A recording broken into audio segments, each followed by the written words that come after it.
श्रीमद् भगवद गीता के पास आपके हर प्रश्न का उत्तर है। चाहे आपकी कोई भी परेशानी हो, कोई भी इच्छा हो, श्रीमद् भगवद गीता आपके हर प्रश्न का उत्तर देती है, आपकी हर समस्या का हल देती है। चाहे वो परेशानी आपके मन की हो या धन की हो या आपके शरीर की हो या आपके रिश्तों की हो, आपको अपनी हर समस्या का उत्तर श्रीमद् भगवद गीता में जरूर मिलेगा। आज हम उसी श्रीमद् भगवद गीता के ऐसे 11 अनमोल उपदेश आपको बताएंगे जो आपकी पूरी जिंदगी बदल देंगे। बस आप इन बातों को वीडियो के अंत तक ध्यान से सुनिए। जो भी व्यक्ति इस वीडियो को अंत तक सुनेगा उसे अपनी जिंदगी, उसे अपनी हर परेशानी का हल अवश्य मिलेगा। उसे अपनी जिंदगी में जो कुछ भी चाहिए वो उसे जरूर मिलेगा। श्रीमद् भगवद गीता का सबसे पहला उपदेश यही है कि कोई अगर आपका अपना है या कोई आपसे बड़ा है तो उसका अपने प्रति गलत व्यवहार कभी भी सहन नहीं करना चाहिए। ये गीता का उपदेश हमारी जिंदगी से भी जुड़ा है। हम भी अपने मन की अधिकतर तकलीफों को ये सोचकर जिंदगी भर सहते रहते हैं कि ये तो मेरा अपना है, ये तो मेरा बड़ा है, इसको हम कैसे कुछ कह सकते हैं। हम अगर नहीं सहेंगे, कुछ कह देंगे तो हमारे रिश्ते ही खराब हो जाएंगे, हमारे रिश्ते ही समाप्त हो जाएंगे। पर सोचने की बात यह है कि उस व्यक्ति को आप अपना कैसे मान सकते हैं जो आपकी तकलीफों की वजह हो। अपना तो वो होता है जो हमारी तकलीफों को दूर कर दे। तो गीता का ये उपदेश है कि किसी को भी अपना फायदा मत उठाने दो, किसी को भी खुद पर जुल्म मत करने दो, क्योंकि आप जितना सहेंगे लोग आपको उतना सहने के लिए और मजबूर करेंगे। गीता का पहला अध्याय जिसका नाम अर्जुन विषाद योग और दूसरा अध्याय जिसका नाम सांख्य योग है, उसके आरंभ में अर्जुन ने श्री कृष्ण के आगे अपना दुख प्रकट किया है कि हे केशव, मैं कौरवों से कैसे युद्ध कर सकता हूं, ये सब तो मेरे अपने ही हैं। मैं कैसे भीष्म पितामह और द्रोणाचार्य से युद्ध करूंगा, क्योंकि वो दोनों मेरे पूजनीय हैं। इसलिए इन गुरुजनों को मारने से तो अच्छा है मैं भिक्षा के अन्न को खाकर अपने जीवन का गुजारा करूं। और जिन कौरवों से मैं युद्ध करने जा रहा हूं वो सब धृतराष्ट्र के पुत्र मेरे भाई ही हैं, मेरे अपने ही हैं। इन सबको मारने से अच्छा है कि मैं सन्यासी बन जाऊं। तो श्री कृष्ण ने अर्जुन से कहा कि यहां कौन अपना है और कौन पराया है। जो अधर्म करता है उसके साथ युद्ध करना तुझे मोक्ष और मुक्ति देगा। तू अपने इस मन के मोह को त्याग दे, नहीं तो सारा जग तेरी निंदा ही करेगा, तुझे डरपोक कहेगा। बात अपने पराये की नहीं है, बात धर्म और अधर्म की है, बात सही और गलत की है। अगर तू गलत को सहेगा, उसका अंत नहीं करेगा, तो गलत करने वाले को और बल मिलेगा, वो और भी गलत करेगा। इसीलिए मन के मोह को त्याग करके तू युद्ध कर। महाभारत की एक और कहानी भी है। जब अर्जुन के पुत्र अभिमन्यु की युद्ध में मृत्यु हो जाती है तब अर्जुन बहुत दुखी होता है, रोने लगता है। वो श्री कृष्ण से कहने लगा कि मेरा पुत्र अभिमन्यु मर गया है, मैं ये दुख बिल्कुल भी सहन नहीं कर सकता, मैं भी अपने आप को समाप्त कर लूंगा। फिर भगवान श्री कृष्ण उसे आत्माओं के लोक में लेके गए, जहां अभिमन्यु आनंद से बैठा हुआ था। क्योंकि उसने क्षत्रियोचित व्यवहार किया, इसलिए उसे उत्तम पद की प्राप्ति हुई। जब अर्जुन अभिमन्यु के पास रोते रोते पहुंचा, अपने पुत्र को देखकर अर्जुन बहुत प्रसन्न हुआ। उसे गले से लगाकर कहने लगा कि हे पुत्र, तेरे बिना तो मैं जी ही नहीं सकता, मैंने तो अपने जीवन की आशा का ही त्याग कर दिया है। तो अभिमन्यु कहने लगा कि आप कौन हैं? अर्जुन बोला, मैं तेरा पिता हूं, तू मेरा पुत्र है अभिमन्यु। तो अभिमन्यु कहने लगा कि कौन पिता कौन पुत्र, मेरे हजारों जन्म हुए हैं।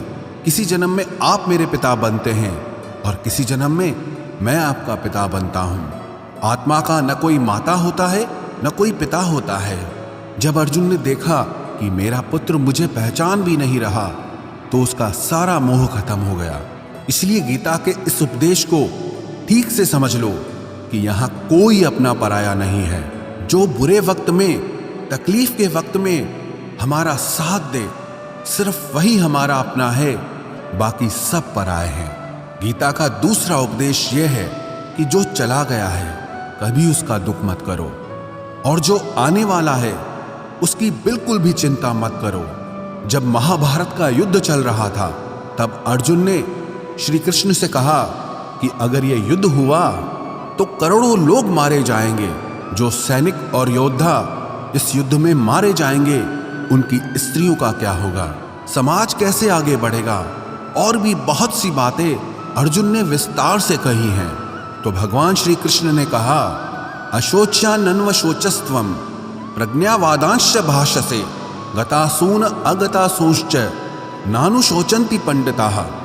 श्री कृष्ण बोले, हे अर्जुन, तू बड़ी बड़ी ज्ञानियों जैसी बातें करता है, लेकिन जो सच में ज्ञानी होता है, वो जो लोग मर चुके हैं, जा चुके हैं या एक दिन जाने वाले हैं, उनकी चिंता नहीं करता है, उनका दुख नहीं करता है। तेरे हाथ में कुछ भी नहीं है, तू चाहकर भी कुछ कंट्रोल नहीं कर सकता। जीवन और मरण ये तो प्रकृति की नियति है। इसीलिए जो ज्ञानी होता है वो किसी के मरने पर भी रोता नहीं है। ज्ञानी जन ना ही बीते हुए कल का शोक करते हैं और ना ही आने वाले कल की चिंता करते हैं।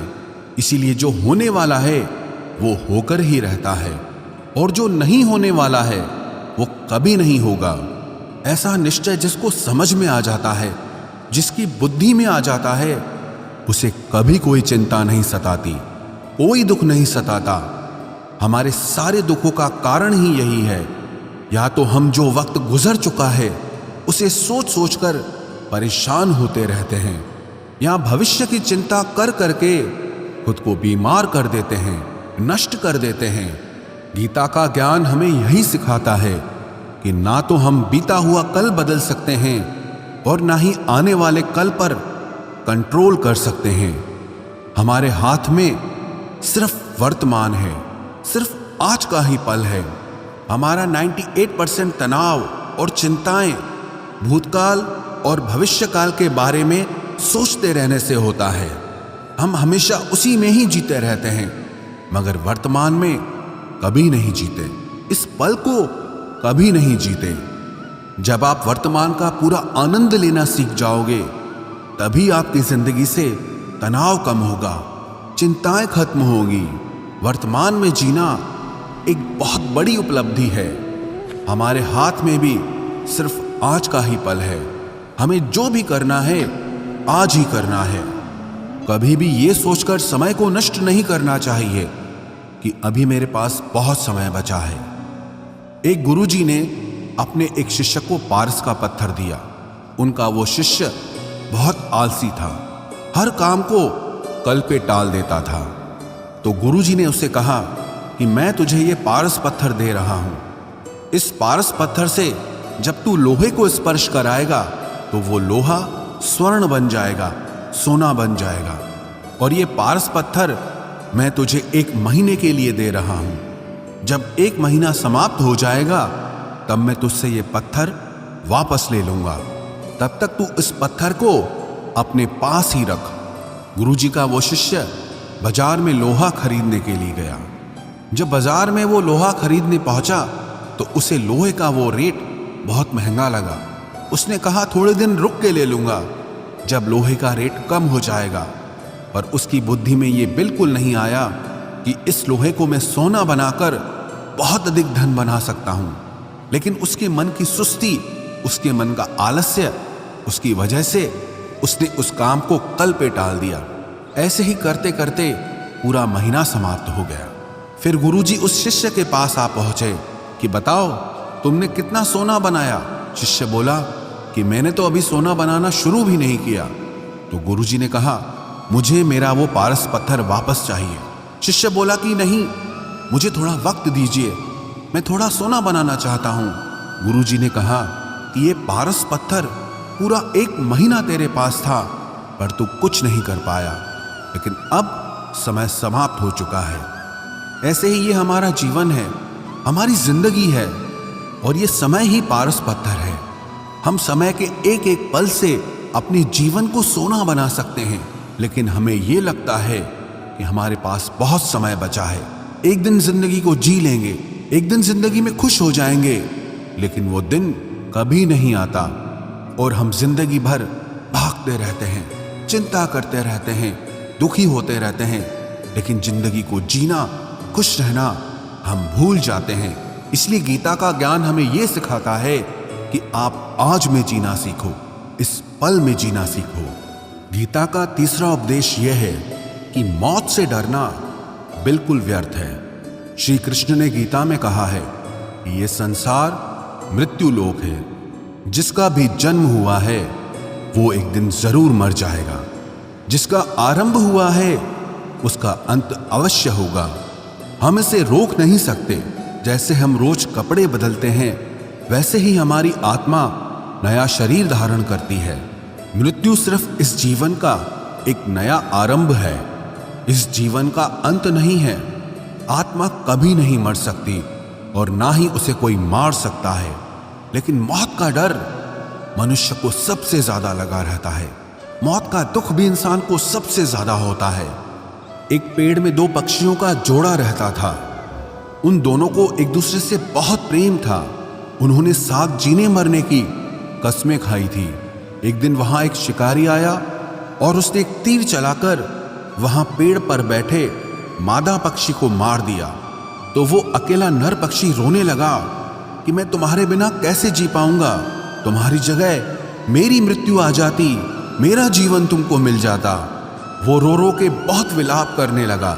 इतने में ही उस शिकारी ने दूसरा तीर चलाया और उस नर पक्षी को भी मार दिया। वास्तविकता में ये कहानी हमारी ही है। हम भी रोते रहते हैं जब कोई मरता है तो, लेकिन हमें ये नहीं पता कि एक न एक दिन हमारा भी जीवन समाप्त हो जाएगा। हम भी उसी मृत्यु के पेड़ पे ही बैठे हैं, लेकिन शरीर का मिटना हमारा अंत नहीं है। श्री कृष्ण ने अर्जुन से कहा कि हे अर्जुन, तेरे और मेरे अनंत जन्म हुए हैं। तुझे कुछ भी याद नहीं है, लेकिन मुझे सब याद है। जो व्यक्ति इस सत्य को समझ ले कि मैं यहां इस संसार में कुछ समय के लिए आया हूं, उसकी जिंदगी के सारे झगड़े, सारे दुख, सारी चिंताएं ही समाप्त हो जाएंगी। जब इस संसार से जाना ही है तो दुख किस बात का। पहले के जमाने में साधु महात्मा लोग पैदल यात्रा करते थे। यात्रा करते करते वो एक नगर में पहुंचे। वो महात्मा बहुत थक चुके थे। उस नगर में उन्होंने एक महल देखा और उन्होंने उस महल में जाकर विश्राम करने का सोचा और वो महल में जाकर सो गए। जब उस महल में वहां का राजा पहुंचा तो अपने पलंग पर उस महात्मा को सोता देखकर बहुत हैरान हो गया। राजा उस महात्मा से पूछने लगा कि तुम मेरे महल में कैसे घुस आए और मेरे बिस्तर पर सो रहे हो।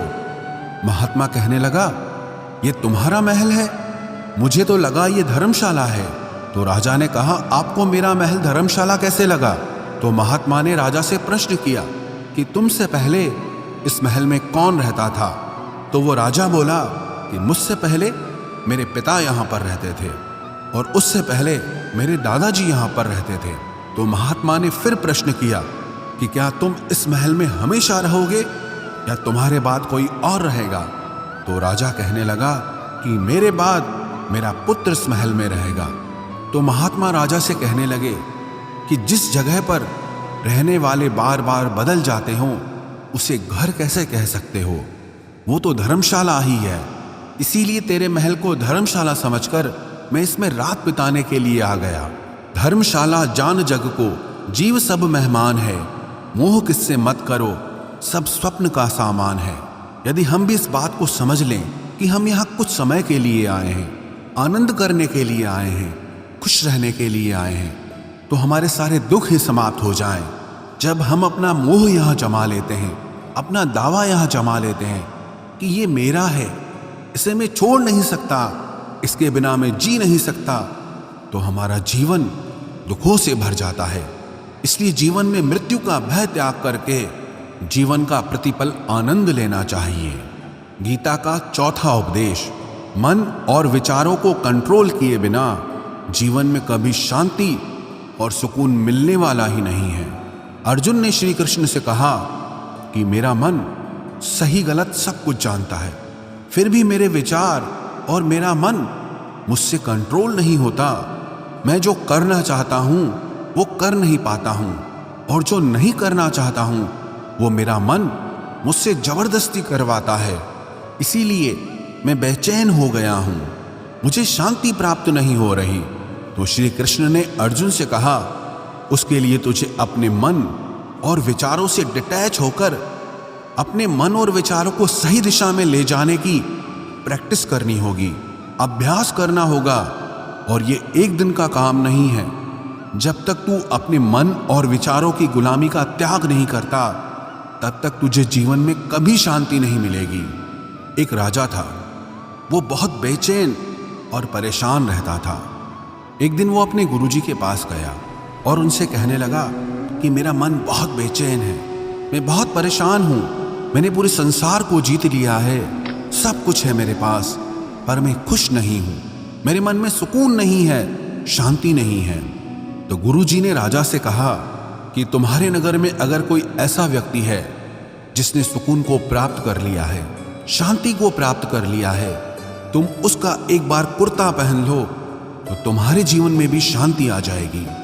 राजा बहुत प्रसन्न हो गया कि ये तो बहुत आसान काम है। वो अपने राजमहल में आया और राजसभा में वो सबसे कहने लगा कि आप लोगों में से जो भी शांत हो चुका हो, जिसे सुकून मिल गया हो, वो अपना कुर्ता मुझे दे दे। वो बदले में जितना भी धन मांगेगा मैं उसे दे दूंगा। सब लोग एक दूसरे का मुंह देखने लगे। पैसों का लालच आया, लेकिन सबको एक दूसरे की सच्चाई पता थी, क्योंकि किसी की जिंदगी में भी शांति और सुकून नहीं था। सब अपना सर झुकाकर वहां पर खड़े हो गए। फिर उस राजा ने पूरे नगर में ढिंढोरा पिटा दिया कि जिसे भी शांति प्राप्त हो चुकी हो, सुकून प्राप्त हो चुका हो, वो मेरे पास आकर अपना कुर्ता दे दे। वो जितना कहेगा उससे उतना ही धन दिया जाएगा। लेकिन एक भी व्यक्ति ऐसा नहीं मिला जिसे शांति प्राप्त हो चुकी हो। वास्तविकता में जब कोई मरता है तब हम कहते हैं कि वो फलां व्यक्ति आज शांत हो गया। कभी किसी जिंदा इंसान के लिए नहीं सुना कि एक जीता जागता इंसान शांत हो गया है। राजा के सैनिक पूरे शहर में ढूंढते रहे, फिर उन्हें पेड़ के नीचे एक महात्मा तपस्या करता दिखा, जिसके चेहरे पे एक शांति थी, सुकून था। वो सैनिक उस महात्मा के पास आकर पूछने लगे कि क्या आपने शांति प्राप्त कर ली है, सुकून प्राप्त कर लिया है? महात्मा ने कहा, मैं पूरी तरह से शांत हूं। तो सैनिक उसे राजा के पास ले आए। राजा ने उस महात्मा से प्रश्न किया कि क्या आपको शांति और सुकून प्राप्त हो चुके हैं? वो महात्मा कहने लगे, महाराज, मैं पूरी तरह से शांत हूं, मुझे कोई चिंता नहीं, मुझे किसी चीज की लालच नहीं, मुझे कोई इच्छा नहीं है। तो राजा भी बहुत प्रसन्न हो गए कि आखिर वो व्यक्ति मिल ही गया जिसे शांति की प्राप्ति हो चुकी है, जिसे सुकून प्राप्त हो चुका है। तो राजा उस महात्मा से कहने लगे कि हे महात्मा, आप कृपया करके अपना कुर्ता मुझे दे दीजिए, बदले में आप जो मांगेंगे मैं आपको दे दूंगा। वो महात्मा कहने लगे कि महाराज, सुकून और शांति तो मुझे मिल चुके हैं, लेकिन क्या करूं, मेरे पास कुर्ता ही नहीं है पहनने के लिए जो मैं आपको दे सकूं। जब राजा ने उस महात्मा की ये बात सुनी कि इस महात्मा के पास कुर्ता भी नहीं है पहनने के लिए, उसके बाद भी ये महात्मा एकदम शांत है, इसके जीवन में सुकून है। मैं सारी जिंदगी धन को जोड़ने में लगा रहा, दुनिया जीतने में लगा रहा, लेकिन मुझे शांति नहीं मिली, सुकून नहीं मिला, क्योंकि शांति और सुकून बाहर की चीज नहीं है, अपने भीतर की चीज है। इसीलिए जब तक कोई व्यक्ति अपने मन और विचारों को कंट्रोल नहीं करता, तब तक उसके जीवन में सुकून और शांति नहीं आती। और गीता का उपदेश हमें यही सिखाता है कि जीवन में शांति चाहिए तो मन को शांत करना सीखो। गीता का 5वां उपदेश यह है कि वासना, क्रोध और लालच सर्वनाश का कारण है, नरक का द्वार है। जिस भी मनुष्य में ये 3 अवगुण होते हैं, वो हमेशा दूसरों को दुख पहुंचाकर अपने ही सुख और स्वार्थ की पूर्ति करता रहता है। किसी भी चीज की हद से ज्यादा वासना करना और क्रोधी स्वभाव होना और मन में लालच होना उसके जीवन के सुख को समाप्त कर देते हैं, उसके सारे रिश्तों में जहर भर देते हैं। इन्हें नर्क का द्वार इसीलिए कहा गया है क्योंकि जिस इंसान में अत्यधिक क्रोध है, लालच है, वासना है, उसका पूरा जीवन जहर से भर जाता है। उसको मरने के बाद नहीं, जीते जी यहीं पर नर्क का दर्शन होता है। गीता का छठा उपदेश यह है कि सब भगवान एक ही हैं, कोई छोटा बड़ा नहीं है।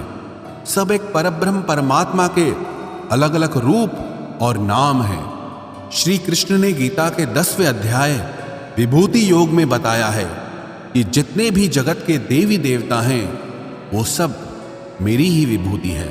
मैं ही शिव हूं, मैं ही इंद्र हूं, मैं ही यक्षराज कुबेर भी हूं, मैं ही अग्निदेव हूं, देवताओं के गुरु बृहस्पति भी मैं हूं, समुद्र भी मैं ही हूं, अक्षरों में ओम भी मैं ही हूं, काल का महाकाल भी मैं ही हूं, सारे जगत का नाश, उत्पत्ति और पालन करने वाला भी मैं ही हूं। श्री कृष्ण ने अर्जुन से कहा कि मेरी विभूतियों का कोई अंत नहीं है, इसलिए सब भगवान, सब नाम, सब देवता मेरे ही रूप हैं। इसीलिए तू किसी भी देव या ईश्वर में कभी भेद बुद्धि मत करना, कभी किसी को छोटा बड़ा मत समझना। और गीता का उपदेश हमें यह सिखाता है कभी भी किसी दूसरे के इष्ट को छोटा नहीं समझना चाहिए या इस बात पर झगड़े फसाद नहीं करने चाहिए कि कौन बड़ा है और कौन छोटा है। गीता का 7वां उपदेश यह है, सुख की इच्छा ही आखिर में हमारे दुखों का कारण बनती है। श्री कृष्ण ने अर्जुन से कहा कि मनुष्य जितना सुखों की लालसा और इच्छा करता है उतना ही उसकी इंद्रियां सुख भोग में आसक्त हो जाती है, उतना ही इंसान का मन संसार के सुख और आकर्षण का गुलाम बन जाता है। और जितना सुख के पीछे भागेगा उतना ही उसे दुख के अनुभव से भी गुजरना पड़ेगा, क्योंकि ये संसार का नियम ही है। जो चीजें शुरू में मन को बहुत आकर्षित करती हैं बाद में बहुत दुख देती हैं, और जो चीजें शुरू में मुश्किल लगती हैं, कठिन लगती हैं, बाद में हमें बहुत काम आती हैं। गीता का 8वां उपदेश यह है, जो भी मनुष्य दुनिया के सारे सहारे छोड़कर सिर्फ भगवान को ही अपना सहारा मान लेता है, उसकी हर जरूरत वो ईश्वर पूरी करता है, उसकी हर प्रकार से रक्षा वो परमात्मा ही करता है। अनन्याश्चिन्तयो माम ये जनाः पर्युपासते तेषां नित्याभियुक्तानां योगक्षेमं वहाम्यहम्। जो भी व्यक्ति मुझे ही अपना सहारा मानता है उसका योगक्षेम मैं वहन करता हूँ।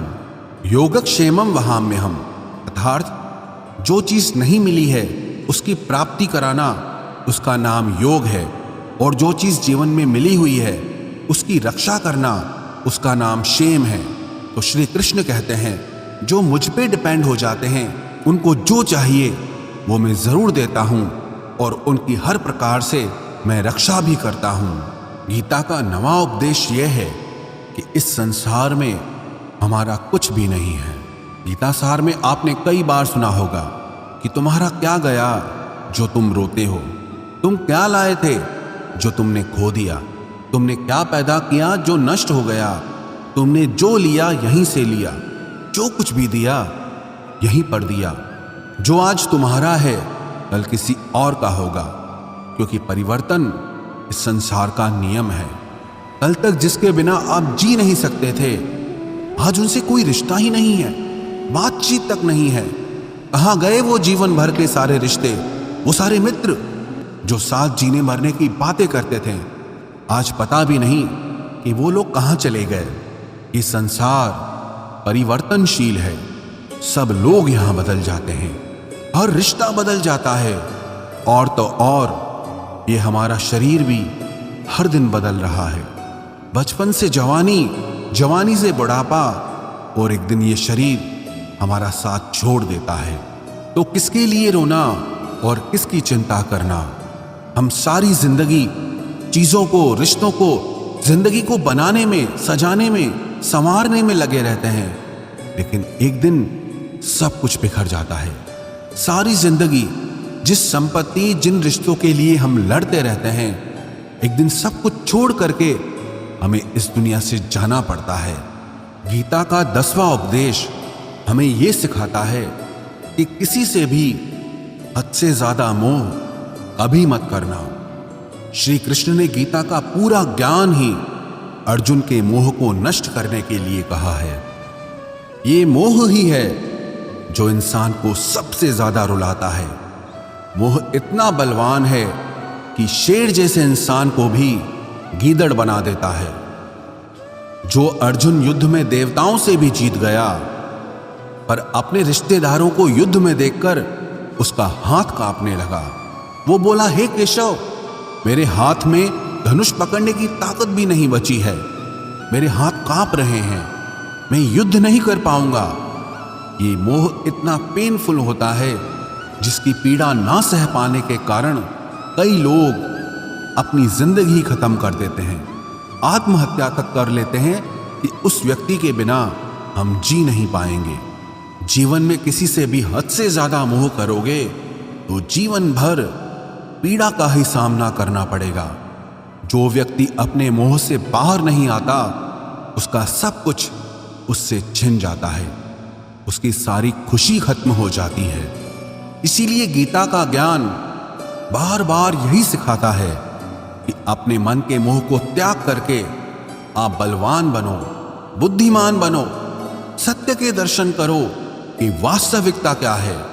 क्योंकि हमारा मोह हमें हमेशा झूठ ही दिखाता है, झूठ पे ही विश्वास दिलाता है और दिल में झूठी उम्मीदें जगाता है। और ये ही हमारे दुखों का सबसे बड़ा कारण है। हम ही मोह कर लेते हैं, हम ही लोगों से उम्मीदें लगा बैठते हैं, पर वास्तविकता बिल्कुल अलग होती है। लोग वैसे नहीं होते जैसे हम मान लेते हैं, जैसा हम समझ लेते हैं, क्योंकि मोह के कारण हमें सच्चाई नहीं दिख पाती, लोगों का असली चेहरा नहीं दिख पाता। इसीलिए गीता का उपदेश हमें यह सिखाता है कि जीवन में अगर आनंद और प्रसन्नता से रहना है तो किसी में भी हद से ज्यादा मोह कभी मत करना। गीता का 11वां उपदेश ये है कि इस दुनिया में अगर आए हो तो दुख तो मिलेगा ही मिलेगा। दुख से कभी घबराना मत, दुख से कभी डरना मत। श्री कृष्ण ने गीता में कहा है कि ये संसार दुखालयम अशाश्वतम है, अर्थात ये संसार दुखों का घर है। जैसे औषधालय में औषधि मिलती है, पुस्तकालय में पुस्तकें मिलती है, चिकित्सालय में चिकित्सा होती है, वैसे इस संसार को भी श्री कृष्ण ने एक नाम दिया है, दुखालय, जहां पर दुख मिलता हो। दुख तो यहां हर किसी के जीवन में आता ही है, लेकिन अगर दुख आया है तो सुख भी आएगा। इसीलिए दुख से कभी डरना नहीं चाहिए, क्योंकि ये संसार दुखालय भी है और अशाश्वत भी है। अशाश्वत का मतलब ही यही होता है कि यहाँ परमानेंट कुछ भी नहीं है, यहाँ सब कुछ बदल जाता है। दुख सुख में बदल जाता है और सुख दुख में बदल जाता है। सम्मान अपमान में और अपमान सम्मान में बदल जाता है। खुशी दर्द में और दर्द खुशी में कभी भी बदल जाती है। जीत हार में और हार जीत में, जहाँ कभी भी कुछ भी बदल सकता है। कुछ भी परमानेंट नहीं है, ना ही हम परमानेंट हैं, ना ही हमसे जुड़ी कोई चीज यहाँ पर परमानेंट है, क्योंकि ये संसार अशाश्वत है, शाश्वत नहीं है। यहाँ सब कुछ बदलने वाला है, यहाँ कुछ भी परमानेंट नहीं रहेगा। तो आपका दुख भी परमानेंट नहीं रहेगा, इसीलिए दुख से कभी भी डरना नहीं चाहिए। गीता का ये उपदेश हजारों साल पुराना है, लेकिन आज भी नए से नया है। पूरे विश्व में गीता को सबसे ज्यादा पढ़ा गया है और सबसे कम समझा गया है। श्रीमद् भगवद गीता के ये उपदेश अगर कोई व्यक्ति ठीक से समझ ले और उसे अपनी जिंदगी में उतार ले तो ये पक्की बात है, वो अपनी जिंदगी में जो चाहे वो हासिल कर सकता है। अपने जीवन की हर समस्या से वो एक पल में बाहर आ सकता है। श्रीमद् भगवद गीता के इस दिव्य उपदेश को हमें बार बार सुनना चाहिए, हर रोज सुनना चाहिए। जब भी जीवन में कोई चिंता या परेशानी आए तो एक बार इस उपदेश को जरूर सुन लेना और मन में ये विश्वास रखना कि गीता का ये उपदेश आपकी जिंदगी की हर परेशानी में आपको राह अवश्य दिखाएगा।